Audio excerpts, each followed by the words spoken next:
يا هلا بمتابعين الجمال، بغض النظر ان انا ما عنديش متابعين كتير قوي، بس برضه بحبكم من كل قلبي. طبعا واحنا في المدرسة حصلت معانا مواقف كتير. اخدت فصل لمدة اسبوع، تعرضت الاهانة والظلم. انا لو رجع بيا الموقف، ايوه بالظبط كده. لا ومش بس كده، الفيديو اللي جاي هيكون عن مواقفكم انتوا اللي حصلت معاكم في المدرسة. اكتبوا في الكومنت ويلا نبدأ القصة بتاعتكم. كنا قاعدين في الفصل وفجأة لقيت المدرسة دخلت وبتزعق في وشي.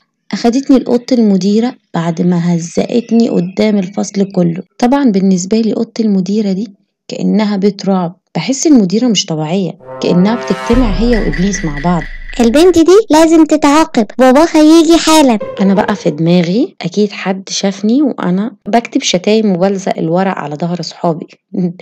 مواقف كتير جت في بالي، بس الموقف ده تحديدا لكن كان غير كده خالص.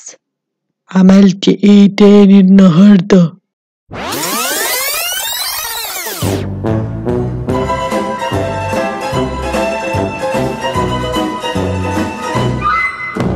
رجعت اخدت شنطتي، لقيت واحدة في الفصل بتقولي سامحيني يا اماني، معلش جت فيكي المرة دي. وطبعا انتوا فهمتوا اني الاستاذة سارة هيئتها شعرها زيي. مش عايزة اقول لكم احساس الظلم وحش قد ايه. ولو حابين تعرفوا كمان عن مواقفي في المدرسة قولولي في الكومنت، وهلا هلا باللايك، واوعى تنسوا المشاركة وتفعلوا الجرس، ويلا باي.